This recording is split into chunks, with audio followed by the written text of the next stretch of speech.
So the topic is thrombocytopenia.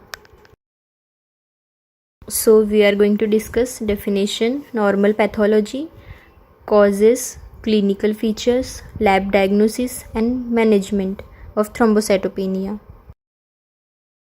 So definition, ये ऐसी condition है जिसमें प्लेटलेट्स का काउंट जो है वो नॉर्मल रेंज की जो लोअर लिमिट है उससे भी कम हो जाता है.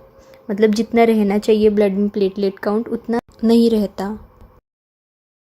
सो अपने बॉडी में ब्लड में जितने भी कंपोजिशन होते हैं उसमें से platelet is one of the most important factor.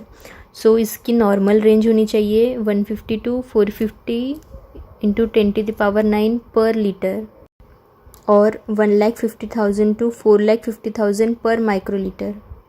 तो प्लेटलेट्स जो है वो ब्लड क्लॉटिंग में हेल्प करते हैं. अगर ब्लड वेसल कहीं से रप्चर हो रही है, वहाँ से ब्लीडिंग शुरू हो रही है, तो उसको रोकने का काम जो है वो प्लेटलेट्स करते हैं.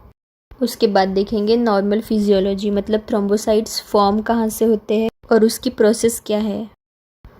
सो देखेंगे कि बोन मैरो में जो स्टेम सेल्स होती है वो प्राइमरीली रिस्पॉन्सिबल होती है प्लेटलेट्स के फॉर्मेशन में.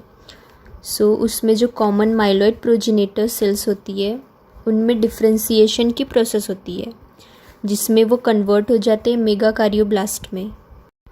देन अगेन मल्टीप्लिकेशन होने के बाद megakaryoblast are converted into pro megakaryocytes. Then this pro megakaryocytes are converted into megakaryocytes. अब मेगाकार्योसाइट का साइटोप्लाज्म इतना अबंडेंट है कि उसके फ्रेगमेंटेशन से प्लेटलेट्स का फॉर्मेशन होता है. So from one megakaryocytes there can be formation of 4,000 platelets. अब ये प्लेटलेट के फॉर्मेशन की जो प्रोसेस है उसे कहा जाता है thrombopoiesis. So this thrombopoiesis is the process which is controlled by thrombopoietin. So अब थ्रोम्बोपोएटिन ये ग्लाइकोप्रोटीन है जो कि लीवर और किडनी से प्रोड्यूस होता है. It enhances the process of thrombopoiesis. So जो टाइम ड्यूरेशन है स्टेम सेल से प्लेटलेट्स बनने का वो 10 days का होता है. 10 दिन लग जाते हैं स्टेम सेल को प्लेटलेट में फॉर्मेशन के लिए. फिर देखेंगे कॉजेस. अब उसमें 4 तरीके के कॉजेस है. या तो प्रोडक्शन कम हो रहा है, देन सेकेंड इज़ डिस्ट्रक्शन बढ़ रहा है, थर्ड इज़ स्प्लीनोमेगैली और फोर्थ वन में कुछ अदर कंडीशंस आएगी जैसे कि हिपेटाइटिस प्रेगनेंसी में या फिर मैलिग्नेंसी की कंडीशन है. सो फर्स्ट देखेंगे decrease in production. So thrombocytes are produced from bone marrow. तो अगर बोन मैरो में कोई डिसीज्ड कंडीशन आ रही है जैसे बोन मैरो फेलियर हो गया तो उसका प्रोडक्शन कम हो सकता है. देन सेकेंड कंडीशन आएगी अगर स्टेम सेल्स ठीक है वो प्रोड्यूस कर रहे प्रो मेगाकार्योसाइट्स, लेकिन अगर मेगाकार्योसाइट का साइटोप्लाज्म ही कैपेबल नहीं है प्लेटलेट को प्रोड्यूस करने में, जो कि कंडीशन आएगी हाइपोप्लेजिया मेगाकार्योसाइट्स की, तो प्लेटलेट का प्रोडक्शन कम हो सकता है. देन थर्ड कंडीशन है ड्रग्स, जैसे कि हिपैरिन है, थायाजाइड हो गया, डाइक्लोफिनेक हो गया.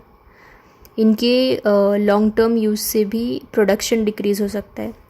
पहले देखेंगे हिपैरिन के लॉन्ग टर्म यूज़ से क्या कॉन्सिक्वेंसेस आ सकते हैं. सो अगर हिपैरिन का यूज़ हो रहा है तो एंटीबॉडी फॉर्मेशन होगी against platelet factor 4, that is heparin complex.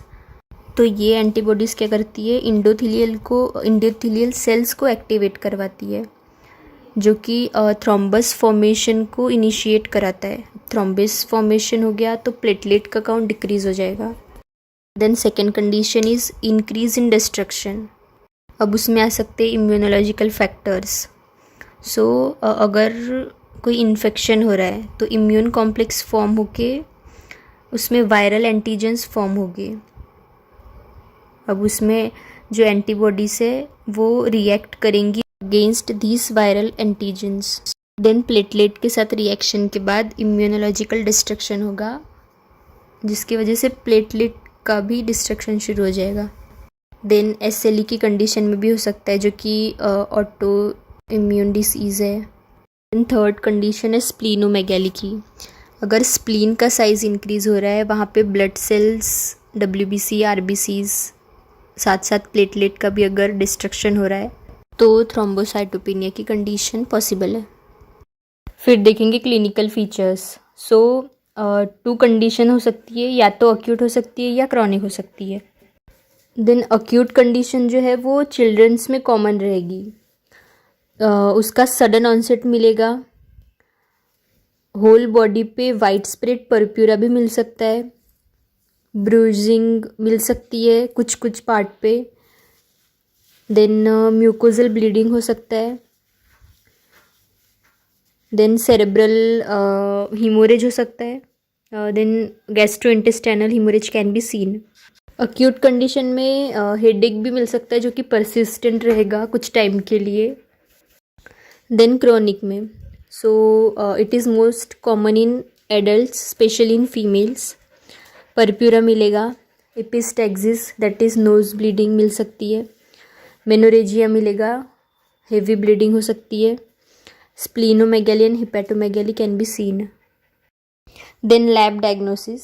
Investigation करेंगे तो सबसे पहले फिजिकल एग्जामिनेशन करेंगे, उसमें अगर ब्रूशेस है कोई तो वो मिलेगा, अगर पैची रैशेस है बॉडी पे तो वो मिल सकता है फिजिकल एग्जामिनेशन करने के बाद, जो कि साइंस ऑफ कैपिलरी ब्लीडिंग के है।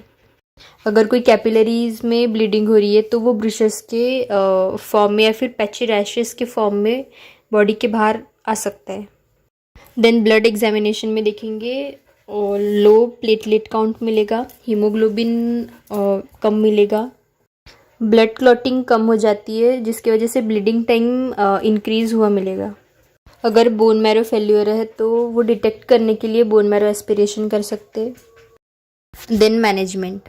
90% केसेस ऑफ अक्यूट थ्रोम्बोसाइटोपेनिया में स्पॉन्टेनियस रिकवरी पॉसिबल है और 10% क्रॉनिक केस में रिकवरी पॉसिबल है।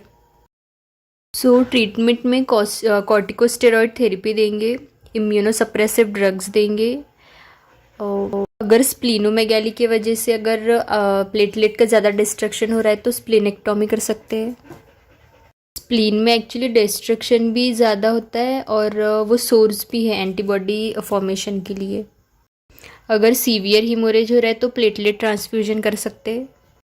Then prednisolone 40 mg a day for 2 weeks can be given.